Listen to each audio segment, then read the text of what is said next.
Hi అండి, అందరికీ నమస్తే. ఈరోజు నేను చిక్కుడుకాయ టమాటా కర్రీ చేస్తున్నానండి. పావు కేజీ చిక్కుళ్ళు తీసుకున్నానండి, అలాగే 2 టమాటాలు, ఒక ఉల్లిపాయ, 3 పచ్చిమిర్చి మొత్తం క్లీన్ చేసి కట్ చేసి పెట్టుకున్నాను. అలాగే పొయ్యి మీద కడాయి పెట్టి నూనె పోసి కాగిన తర్వాత ఆవాలు వేసానండి.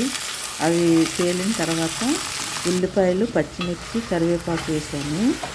అవి కూడా కొంచెం మగ్గిన తర్వాత చిక్కుడుకాయలు కూడా వేసేసానండి. ఈ చిక్కుడుకాయలని ఎక్కువసేపు నూనెలో మగ్గించాలండి. ఎందుకంటే ఎక్కువసేపు మగ్గపోతే చిక్కుడుకాయలు పసర వాసనలాగా వస్తాయి. అందుకని నూనెలో మగ్గనివ్వాలండి, సిమ్లో పెట్టి. అలా మగ్గిన తర్వాత టమాటాలు, కట్ చేసిన టమాటాలు వేసానండి. అలాగే పసుపు, ఉప్పు కూడా వేసాను. ఇవి కూడా మళ్ళీ నూనెలో మగ్గించానండి. అది మగ్గిన తర్వాత సరిపడినంత కారం వేసానండి. కారం అయితే 2 స్పూన్లు వేసాను. 2 స్పూన్లు కారం సరిపోయిందండి కరెక్ట్గా దీంట్లోకి. ఆ కారం కూడా కొంచెం నూనెలో మగ్గిన తర్వాత ఇప్పుడు వాటర్ పోసుకోవాలండి.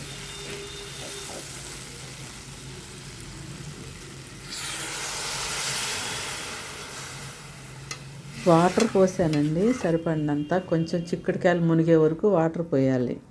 గింజలు ఉడకాలి కదండి, అందుకని వాటర్ పోయాలి. వాటర్ పోసి అవి ఉడుకుతూ ఉండగా కొత్తిమీర కూడా వేసానండి. చిక్కుడుగా హెల్త్కి చాలా మంచిదండి. ఇందులో ఫైబర్ ఉంది, విటమిన్స్, మినరల్స్ చాలా ఉన్నాయండి ఇందులో. టేస్ట్ కూడా చాలా బాగుంటుంది చిక్కుడుకాయ కర్రీ.